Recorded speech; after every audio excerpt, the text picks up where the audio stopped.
4. 지식론. 우선 지각할 수 있는 현상과 물적인 실제를 순자가 어떻게 구별했는가를 보아야겠다. 그는 오직 하나의 현상 또는 형태가 실제하며 다른 모든 것은 환상에 지나지 않는다고 주장하였다.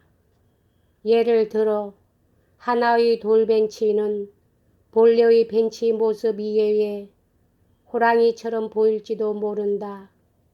한 그루의 나무는 본래의 나무 모습 이외에 사람처럼 보일지도 모른다. 그러나 호랑이나 사람과 같이 보이는 것은 사람의 마음의 환상일 따름이지 돌 벤치나 나무의 물적 실체를 나타내는 물체의 진실한 존재가 아니다. 이와 같은 자각할 수 있는 현상은 돌벤치나 나무에서 오는 것은 아니다. 오히려 그것은 외면상의 허위에 흐려져서 사물의 실체를 가리우는 마음에 반영되는 것이다. 사람은 의심을 품고 방심하고 있을 때 외부의 사물을 분명히 보지 못한다. 왜냐하면 우리의 생각이 분명하지 않으면 우리는 실체와 환상을 가리지 못하기 때문이다. 멀리 떨어져 있으면 돌벤치는 호랑이로 그리고 나무는 사람으로 보일 수가 있다. 그것은 보는 사람의 시야가 흐려지기 때문이다. 주정꾼은 깊은 골짜기를 마치 좁은 우미나 되는 것처럼 걷는다. 그는 장안의 대문을 마치 여염집 방이나 되는 것처럼 허리를 굽히고 들어간다. 술이 마음을 혼란시키기 때문이다. 누구든 눈을 감고 보려 한다면 하나를 둘로 알 것이며 귀를 막고 들으려 한다면 침묵을 천둥 소리로 알 것이다. 왜냐하면 외부 사정이 그의 감각 기관을 홀리게 하기 때문이다. 이렇게 현상은 지각 세계에서 표시되는 것이다. 이 지각 세계의 이면에 있는 것이 실체의 영역이다. 그러므로 실체는 감각에게는 보이지 않으며 오직 마음에게만 분간될 수 있는 것이다. 순자와 해겔은 둘이 다 실체가 한 레벨에 존재한다고 주장하는 점에서 비슷하다. 그러면서도 그들은 이 단일 레벨에 대하여 서로 다른 해석을 내렸다. 해겔에 있어서 실체가 존재하는 이 하나의 레벨은 순이성의 레벨이고 지각세계는 단순한 마음의 반영인 것이다. 이 점에 있어서 해겔은 형이상학적으로 관념론자이다. 그러나 순자에 있어서는 실체가 존재하는 레벨은 물적 세계의 레벨인 것이다. 즉 실체는 마음과 관계없이 절로 존재하고 내용을 갖추고 있다는 것이다. 이 점에 있어서 순자는 실제론자이다. 사람이 갖춘 사물을 알게 되는 수단은 아는 능력이라고 불리우고 아는 능력 속에 있는 외계 사물과 일치하는 것은 지식이라고 불리운다. 아는 능력은 두 부분으로 되어 있다.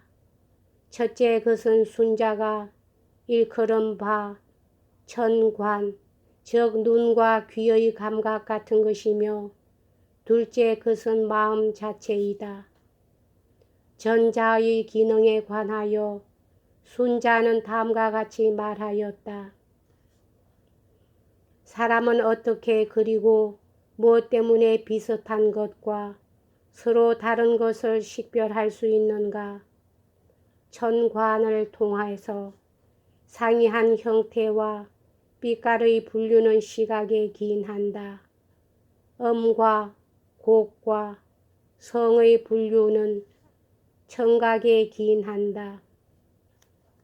이리하여 천관의 기능은 외계 사물이 산출하는 인상을 받아들이는 것이다. 마음의 기능에 관하여 순자는 다음과 같이 말하였다. 마음은 인상에 의미를 부여한다. 천관은 인상을 받아들이고 이를 분류하여 그런 다음에야 비로소 마음은 인상에 의미를 부여할 수 있다. 오관이 무엇을 지각하나 분류하지 못할 때, 그리고 마음이 그것을 인정하려 하나 의미를 부여하지 못할 때 사람은 다만 안 것이 없다고 말할 수 있을 뿐이다. 바꾸어 말하자면 마음은 천관이 외부 세계가 산출한 인상을 축적한 다음에야 비로소 지식을 받아들인다는 것이다. 그러므로 순자는 지식을 받아들일 수 있는 마음의 능력은 주체적이거나 선천적인 것이 아니라 경험으로 얻어질 수 있고 강화될 수 있다고 주장하였다. 알아듣기 쉽게 설명해 보기로 하자. 아이가 불을 보면 이에 손을 대는데 그것은 처음에는 불이 그의 손가락을 태운다는 것을 알지 못하기 때문이다. 실제로 해본 다음에야 그의 마음은 이를 깨닫게 된다. 사람의 지식이 오관으로 축적된 감각이나 경험으로 시작된다고 주장함에 있어서 순자는 경험론자라고 넉넉히 분류될 수 있다. 그뿐 아니라 앞에서 보아온 것처럼 마음이란 자주 욕망으로 흐려지기 때문에 심적 정화는 지식의 작용의 필수 조건이 된다. 욕망이 누그러지면 마음은 밝아져서 참다운 지식을 갖출 수 있다. 이 점에 있어서 순자는 다음과 같이 적절한 비유를 빌려 설명하였다. 사람의 마음은 물에 비길 수 있다.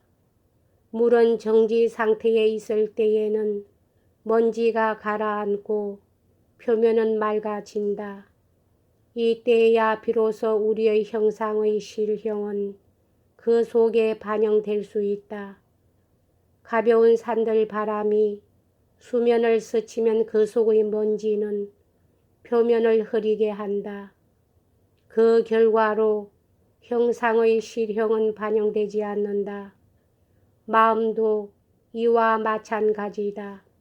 그것은 외부 사정으로 흐려진다면 위와 진을 구별하지 못한다. 지의 궁극 목적은 정성 들이고 고상한 도를 구하는 데 있다. 영어에 있어서의 웨이라는 낱말처럼 중국어의 도는 사람이 그 위를 전진하는 길과 히라버에 해당하는 진리의 교리의 이중의 뜻을 가린다. 도의 사상은 고대 중국 학문에 있어서 유가의 저작이나 노자와 장자의 저작을 막론하고 원리가 되고 있다. 후자에게 사용된 도란 말은 가장 고상한 진리를 나타내는 자연의 길이고, 유학자들에게 사용된 도란 그 속에서 인성이 펼쳐져야 하는 길, 즉 인도이다.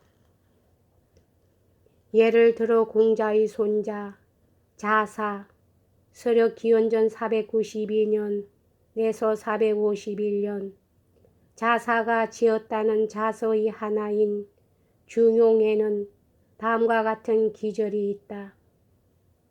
하늘이 주는 것을 천성이라 일컫는다. 천성에 합치하는 도라 일컫는다.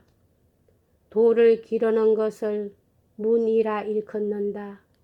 이와 같은 도의 일반적인 원리가 순자에게 특유한 것이 아니긴 하지만 그의 해석은 독특한 데가 있다. 그는 도가 영구히 존속하고 모든 사물에 전달되는 단일 절대의 진리라는 데 동의하였다. 그러나 그는 대부분의 학파는 도의 한 면만 보고 전체적 진리를 알지 못하였다고 주장하였다. 그는 다음과 같은 예를 들어 말하였다. 목자는 용에 가리워 문을 알지 못하고 장자는 천에 가리워 인을 알지 못한다. 그러므로 용에 말미암은 것을 도가 이에서 진하였다고 하고 천에 말미암은 것을 도가 인에서 진하였다고 한다. 이 양자는 다 도의 이루이다. 그러나 도라는 것은 상을 채삼아 변을 다하는 것이니 일우로 이것을 들 수 없다. 여기까지 하겠습니다.